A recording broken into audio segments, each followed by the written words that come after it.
అదేవిధంగా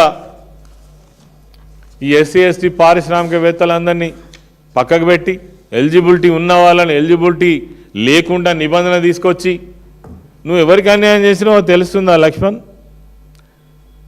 leather industry అంటే ఎస్సీలలో మాదిగ సామాజిక వర్గానికి సంబంధించినటువంటి పేదవాళ్ళు ఉంటారు, చర్మకారులు.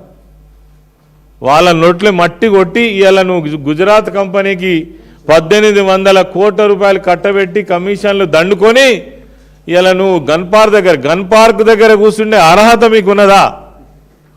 గన్ పార్క్ దగ్గర ఎవరు కూర్చుంటారు? నిజంగా మాకు అర్హత ఉన్నది, తెలంగాణ ఉద్యమకారులం, ఈ తెలంగాణ రాష్ట్రాన్ని సాధించినటువంటి వాళ్ళం, నికారస్గా ఉన్నటువంటి వాళ్ళం.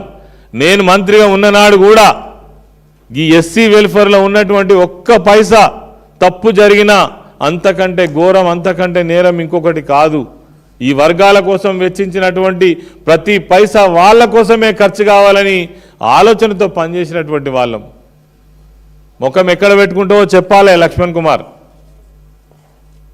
ఇది నిజం కాకపోతే మళ్ళీ టైం ఇస్తాం, డేట్ ఇస్తాం. నేను ప్రవీణ్ కుమార్ సార్ వస్తావా? దమ్ము ధైర్యం ఉంటే పోలీసులను పెట్టుకొని కాదు, నిజంగానే నిన్న మమ్మల్ని అక్కడికి అనుమతిస్తే మీ బండారం బయటపడేది. తెలంగాణ భవన్ నుంచి బయటికి వెళ్లకుండా పోలీసు పహారా పెట్టి నిర్బంధించి షో చేశారు కదా మీరు నిన్న.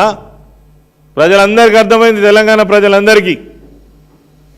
నిన్న సెల్ఫ్ గోల్ కొట్టుకున్నారు మీరు. కాబట్టి ఇవన్నీ నిజాలు, దాస్తే దాగేటి కావు. ఇలా సింగరేణి సంస్థలో జరిగిన కుంభకోణాలు కావచ్చు, సోషల్ వెల్ఫేర్ డిపార్ట్మెంట్లో జరిగినటువంటి 100 కోట్ల కమిషన్ల కోసం చేసిన కుంభకోణం కావచ్చు, ఇవన్నీ కూడా తప్పకుండా బయటకు వస్తాయి. మీరు ఇప్పుడు ఇక్కడ తప్పించుకోవచ్చు, ప్రజాక్షేత్రంలో మాత్రం మీరు తప్పించుకోలేరనే విషయాన్ని